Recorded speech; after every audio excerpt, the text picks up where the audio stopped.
All right. Just kind of what's the vibe like with everybody coming off of the weekend, trying to shift that perspective, and how do you practically move forward?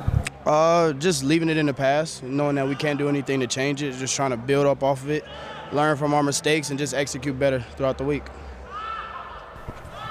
Coach kind of said yesterday that you guys were not buddies with Oregon State. People might have thought that you were. I don't know, just because you're kind of in the same boat, but what's kind of that rivalry maybe brewing like, or just how do you look at that type of team? We look at it like any other opponent. We don't think it's as a rivalry. You know, that's a team that wants to beat us, and we want to beat them just as much as they want to beat us, so it's no friendly competition. You know, the outside noise, the media might say it, but when we're two different teams practicing two different states, it's like you want to win, so it's like it's no friendly competition over here. When we talked to you after the Utah State game, you talked about how you missed the end zone, and then you found it another 3 times. You got 6 in the last 2 weeks. You propelled the second in the nation in touchdown receptions. For you, kind of how much did you put the onus on yourself in these last couple of games to get back into the end zone and get back to scoring touchdowns? Because, you know, obviously that helps the team win, and that's kind of, you know, what you're here for.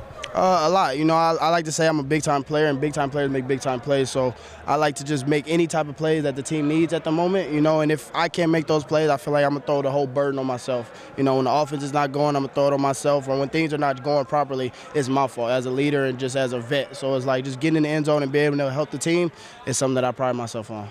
Has anyone told you you're 4 touchdowns away from matching the single-season record? Nah, man, I ain't even looking at that, man. I'm trying to finish off strong.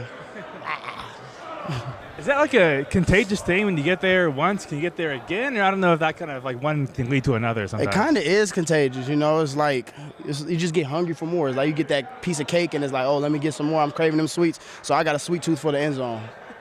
That's a great line.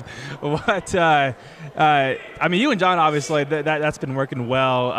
Is he making more of a conscious effort to find you, or you kind of just are you just kind of open on those? I feel like it was just the chemistry throughout the season. You know, we started off a little rough. You know, just getting back to knowing each other and everything. But just as the season come on, just getting comfortable with each other, and just he understands where I'm gonna be and understand the plays that I can make, and just trusting me, and I trust him. So just building that chemistry over the season. The last touchdown drive against New Mexico, the go-ahead one in the fourth quarter, was that last pass about what you had drawn up, or like how similar was that to what you had in mind? Someone was talking about it in the half, something that we just want to exploit and take advantage of their DBs, and we finally had the look that we wanted, and we just took advantage of it. I was begging them to call it. We was begging them the whole game to call it, and we finally got that call.